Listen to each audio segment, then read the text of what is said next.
Son, the ending of this comic, my God, like it is, oh, it's incredible. Okay, you guys know the deal. We got to start from the top. We got to work our way to the end, but it's everything I can not to just jump to the ending of this thing, right? So what this does is this initially picks up after Storm is arrested, right, by the FBI because she basically helped Charles Xavier escape, captivity to a degree, kind of. You'll see what we're talking about here in a little bit. But one of the things that goes on is that in the previous story arc, when Storm was undergoing her missions, as you guys may or may not recall, she absorbed the powers of just some crazy, eldritch god, essentially. And then she gave those powers to Maggot. And Maggot, of course, historically has been a mutant that literally has these maggots that can basically consume almost anything. Energy, all that kind of stuff. He can use it to amp himself up and so on and so forth. He basically underwent a metamorphosis, right? And so Storm, in her battle with the weather gods, right, kind of leading to this god war that's going to be happening in Marvel pretty soon, that what ends up happening is that Storm sends him away and tells him, you need to get help. So one of the things he does is he just kind of organizes this great big huge battle royale among all these individuals, these super strong characters at Storm's sanctuary. Why? Because, I don't know, Maggot's a troublemaker and he just does that kind of stuff. So literally in this moment when She-Hulk is fighting Strong Guy, this is not the big moment we're talking about, but when She-Hulk's fighting Strong Guy, She-Hulk wins. All right, look, here's the thing, man. She-Hulk's cool sometimes, kind of, I guess, not really. But there's no way She-Hulk could beat Strong Guy. Not a chance. Dude, it's bonkers, right? Then Juggernaut fights Abomination. Of course Juggernaut wins. You would expect him to.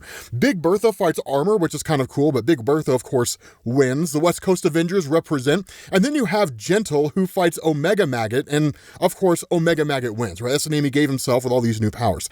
Anyway, they're going to become important here in a second, but what you do is you switch back over to Storm. And what happens is that as part of this kind of interrogation, she undergoes an alien version of a lie detector test. And so what she's told, we have sufficient evidence to suggest that you may have assisted the fugitive Charles Xavier in escaping off-world. Because as you guys may or may not remember, Charles Xavier was basically taken prisoner at the end of Fall of the House of X.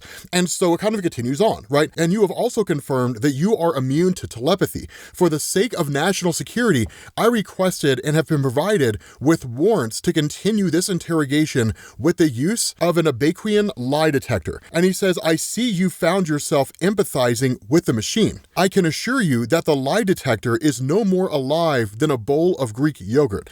It's a being that died centuries ago from a fungal infection. And he says the fungal infection, through its dead host neural network, detects your heart rate, blood pressure, cortisol levels, neurological activity, and all other psychological signals extra mundane beings like yourself show when you lie. The only living thing in here is an unfeeling parasite. That's the cruel reality of our universe. With a parasite left unchecked, the host always dies.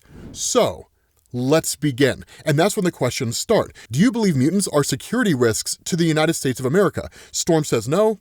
It verifies as true. Do you believe that you are a threat to this country? Storm says no. Verifies as true. Did you house Professor Charles Xavier knowing fully well that he was a wanted fugitive by the United States government? Storm says yes. It rings true. Did you also facilitate his escape from Grey Malkin prison? Storm says no.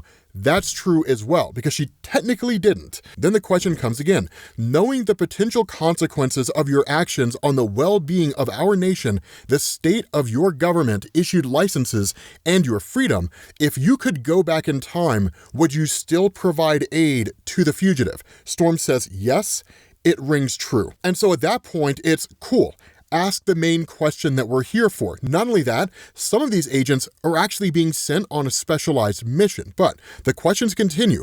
Are you aware that the mutant child who caused the deaths of 255 U.S. citizens and $35 million worth of property damage in Oklahoma City is wanted by the United States government? Storm says, yes, this is true. Remember, that's the thing that happened at the very beginning of the story. It kind of rolled back a lot of the benefits, right? And a lot of the goodwill and hospitality that humanity had kind of given to the mutant population after the destruction of Krakoa, Orcus's assault on mutant kind. They kind of had the pity of the human race. But then when this one kid who wasn't able to control their powers basically destroyed seemingly an entire town, all that goodwill disappeared in the blink of an eye. And so the question is asked, where have you been hiding this mutant child? Now, the one thing I will tell you about what's going on at the end of this comic is what they think is happening is not actually what's happening at all. So Storm says, if I told you, Special Agent Phoebe, the words would come from my mouth, but you would not hear them. No one would. And again, it rings as true. And that's where the question's asked, is that why you visited Haiti? To have Dr. Voodoo place a dark magical spell on your knowledge of the child's whereabouts? And again, Storm says, as I have said previously, my actions outside the United States of America are none of your concern. And that's where she's told when they threaten this country, they are. We've received readings of immense cosmic power from your sanctuary that you consistently fail to record in your reports to any of the government agencies. You allowed a dangerous fugitive mutant to escape arrest. Now you keep the location of an unstable Omega-level mutant threat away from us. You seem to consistently choose the interests of powerful and dangerous mutants over the safety of this country and its citizens. So I ask again, do you think you are a threat to the safety of the United States of America? Storm says no. It rings back false. Now, I will say the huge source of cosmic power that they're detecting is not the Omega level mutant kid at the beginning of this story, but it is an immensely powerful being. Make of that what you will until we get to the end. And so at that point, you have FBI agent Etienne, who actually shows up in Limbo. Now, Agent Etienne is introduced as a new character within this story, but for some reason, she just seems so familiar, and I can't put my finger on it. But still, right, Etienne says, in addressing the forces of Limbo, I am Agent Etienne of the United States of America, the greatest country on Earth, which is a ridiculously bold statement. I don't care if you've been lied to all your lives, but I can assure you that one thing is true. You need us. Illyana Rasputin leaves you time and time again for a life in our country. Madeline Pryor rules Limbo from a foreign throne in our country. They may not be able to create it here, but even they understand what true greatness is and want to be close to it. Your grandfathers had stories of great battles, truly great battles. Their generation brawled against the Asgardian rock trolls and won. Your fathers made Cyttorak shudder, but you, what great battles have you won? What tales of valor will you make your children turn into songs? The ones where you were a minor inconvenience to Spider-Man? And so she says, Zolo et Kolam, what do you say? And the response of just this incredibly powerful demon is, that's your offer? Greatness? You will make better food than you did emissaries. I led the assault on the trolls. I made Cyttorak bleed for killing my wife. My 10,000-year-old eyes have seen things your nightmares could not fathom. How old are you? How old is your nation? What gives you the nerve to think you can tell me of greatness? What do you even know of it? And that's where he's told.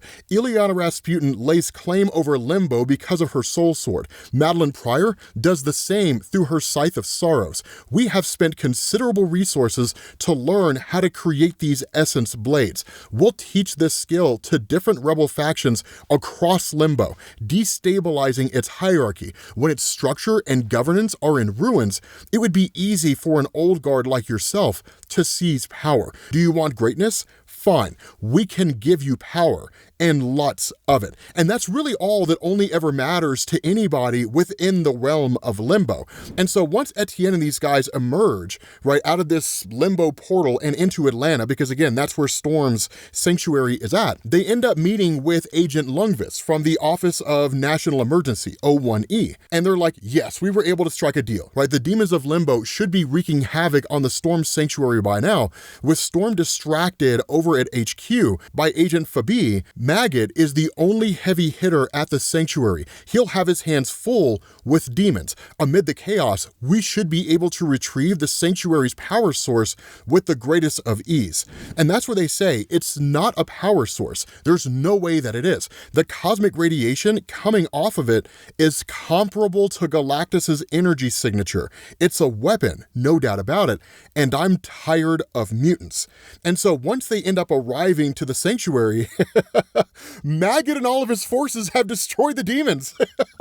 They're like, literally, he's picking his teeth, right? Like, the conflict is done. They arrived a penny short and a gram shy. You know what I mean? Like, it's kind of nuts. They never had a chance. Not only that, a portal opens and She-Hulk shows up, right? And it's like, my name's Jennifer Walters. I'm Storm's lawyer. It's nice to meet you. Now, at that point, you pick up with Storm giving this massive statement, right? We're coming upon him, man. We're coming upon this moment. This moment's so phenomenal, right? She says, Special Agent Fabi, I have a friend who is the best at card tricks. I've learned so much from watching him over the years. You ceaselessly display all these warrants for every single action that you've taken against me. You make yourself appear like you would never do anything if it wasn't by the books. But you're worse than a criminal because you betray the trust your position earns you. All your theatrics just to hide the fact that you plan to raid my home without the legal backing to do so. You disgrace the power given to you. Because literally the forces, right, his agents are just sent flying through into this room, and that's when it's kind of revealed here. And then She-Hulk shows up. She was like, I'm Storm's lawyer. She's leaving. And if you really, really want to test me, I can take you to court, and I promise you I'll win. Now, here's the moment. Son, here's the moment, right? So here's this, man. So here's the thing, right? When we wage wars, we have our bombs and explosives and war-ending kind, the opposition annihilators. Eternity, the physical embodiment of our universe, the entity that has made Storm's body its new home, has such a weapon too. With this weapon, Eternity intends to end his battle with Oblivion before it even begins. Behold the greatest weapon in the universe. Now you do have Storm, right? And she's talking to Eden, right? The guy who teleports basically. And he says, Storm, is this what they were after? This just giant thing here? And the response to Storm, no. What they're after is something much, much worse. Something has taken possession of my body, Eden. It makes me watch through my own eyes as it uses my body to commit atrocities. Attempts to resist it will hurt like my flesh has been set ablaze and my bones filled with needles. But now it's worse. Hours from my day go unaccounted for. Sometimes I'm missing for days. Is my mind fracturing because of the weight of this parasitic entity? Or its grip over me so strong now that it controls my body wholly whenever it wishes? The last time I felt like this, like someone else deemed my body their possession against my will, was when I was a child, alone with a man. I killed that man, Eden. That was the first life I ever took. It does not matter to me what this entity is or how powerful it is. I will kill it too. So that's when you're given the reveal of the greatest weapon in the universe. Abraxas, the physical embodiment of destruction, the bomb entity. Now, here's the thing. That's not even the guy we're talking about. It is dope. It is dope. Don't get me wrong, right? Storm says, but first, we need to figure out what to do with the cosmic being it has abducted in my name and hidden in my home. Because whatever it is that is controlling Storm, which we seem to know to be Eternity, but that may not be the case, it has taken Abraxas. Now, for those of you guys who don't know who Abraxas is, son. So in the original Abraxas saga, right, the idea was that Galactus was kind of a gatekeeper for a multiversal force of destruction. And Galactus warned the Fantastic Four, if he dies, this force will be unleashed. Well, Abraxas was that force. And literally Abraxas just started hopping and skipping through the multiverse, killing every version of Galactus he found. It ended up taking Franklin Richards and Valeria, resurrecting Galactus from the dead the first time that he did it, because he's done it twice, and then restoring the Ultimate Nullifier, which of course Galactus used to basically obliterate obliterate Abraxas, and it was like Abraxas never existed. But then at that point, you switch over, right? The far reaches of the universe, the near future, where Abraxas is now an active being. And it said, whenever eternity requires an infinite escalation to his already infinite power, he uses the dreadful bomb eternity as a cosmic battery, a lesson he learned from watching Earth's power shifters through Storm's eyes. And so in this massive battle, you have eternity facing oblivion. And the statement's made, all these eons, eternity, you finally grow a warrior spirit. And of course, Storm, who is possessed by eternity at this point, says, all these eons, you mistook restraint for weakness, Black Winter. In the body of Aurora Monroe, I am unbound, unchained, limitless. For the first time in the billions of years that I have existed, my brother Oblivion will finally know the true meaning of fear. He and Hadad will know defeat by my hands. Now, here's the crazy thing. The statement's made. Eternity has never been more wrong. No matter how great the power he amasses, Oblivion will not know defeat by his hands, because Oblivion was already killed. For in the void, Hadad had already slain the great cosmic Leviathan, and our universe is next. This dude is the being that the one above all fears. I told you guys that. That's what we were literally told in the last video. Y'all don't want to believe me. Y'all, oh, this is clickbait, Rob. This is a clickbait title. I told you guys what it was. You guys didn't want to believe me, and now you see it, right? This being killed Oblivion. Ladies and gentlemen, we got a new contender for the most powerful cosmic entity in Marvel Comics. With that being said, guys, we're going to bring this video to an end. Thank you all for watching, and I will catch you all later. Peace.